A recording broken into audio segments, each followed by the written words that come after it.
February 4th, 2011, Session 3, Continuation of Manifestations.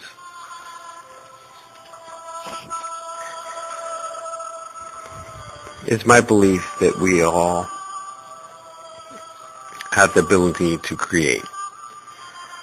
This is referred to as the spark sometimes, by which those that created us therefore passed along this ability to create. Whether it be situations that we encounter within our lives, we should take responsibility for said situations, because they're situations that we ourselves have created. Some debate has been discussed in reference to this being predestined. For instance, a soul group and the decisions made as a soul group, which souls would participate and create what situations prior to manifesting into a human being. With that being said, a lot is seen as far as reports being made of angels, other beings that people have seen, but there's a step in between the two, and it's that gap between the two that is filled with numerous beings and manifestations that we ourselves have created. And what I can best describe that is, for instance, someone who experiences anger a lot can manifest that anger in several ways. Obviously, verbally would be the second step. First would be thinking it, second would be saying it, third would be doing it or acting upon those thoughts. A person that is angry will also attract beings, much like a lighthouse flashes in the dark. The aura then changes to a light that these beings that are composed of anger, or the energy thereof, would then be attracted to this being. Surrounding an angry person would be several beings composed of anger, and enough influence to drive the person to the degree of possession, in a sense. It's what I refer to as the daemon as opposed to a demon. Daemon, when a smaller portion of yourself then within time overwhelms the larger part of yourself. Some people refer to this as a momentary blackness, temporary sanity. There's different terms that can be labeled when a person finds themselves in this state.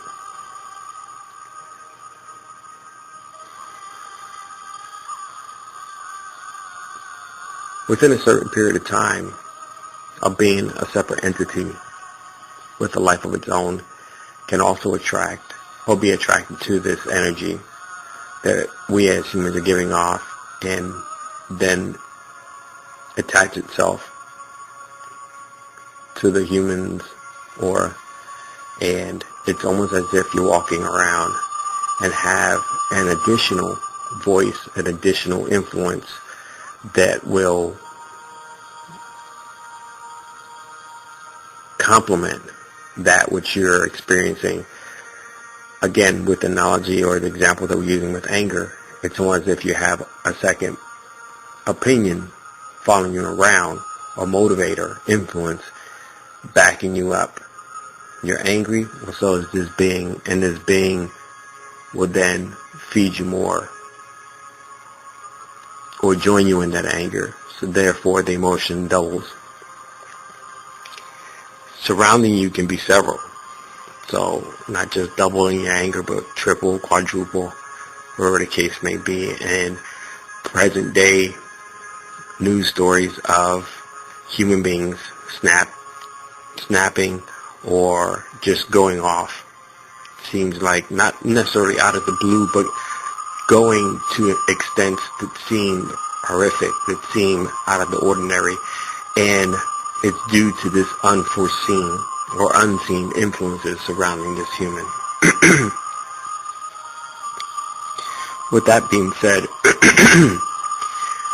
we must be held accountable, and we will be held accountable. But my concern lies in those that do not notice these influences, and therefore, let's say for instance, the person has road rage, and in that road rage commits murder. This person then is then jailed, and at that particular moment, the beings that had surrounded this person and influenced this person do not contain themselves in the jail as well. Instead, they are free to roam and continue to attach themselves to other humans and continue to influence humans in that sense and push them over the edge. We have millions of these beings, of these manifestations about, and that's what they do. That's why they were created. That's why they're in existence. There is very little that is done to counter them or to banish them. And what I mean by banish, I mean like banish the anger, strip it down to its original state, which is just creative energy, and therefore, and then at that point manipulating it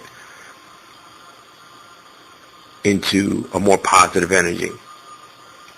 All these beings can be stripped down to the bare essence of creative energy and then manipulated or remanifested in a positive nature. There is a field that is missing. If a person commits a crime, our justice system and what have you, legalities and all this can be done to go through the judicial system. But from a spiritual standpoint, very little is being done to, one, grab hold of those spiritual influences that had surrounded this person and stripping them down to the bare essence of creative energy and therefore remanipulating it into a positive energy. Now, that's not to say that this does not happen, because there are instances, numerous ones, in which the person was able to turn their life around, perhaps through Christianity, perhaps through Islam, a newfound faith that they've encountered while incarcerated. But that is, the numbers pale in comparison to those that do not. And this is a great concern of mine. So these sessions, or at least this one, is geared toward that, to bringing some attention toward that need for holding those beings and manifestations that surround individuals and stripping them down to their bare essence and converting them over into positive energy, as opposed to incarcerating the person, and then the beings or the manifestations are free to roam and attach themselves to others.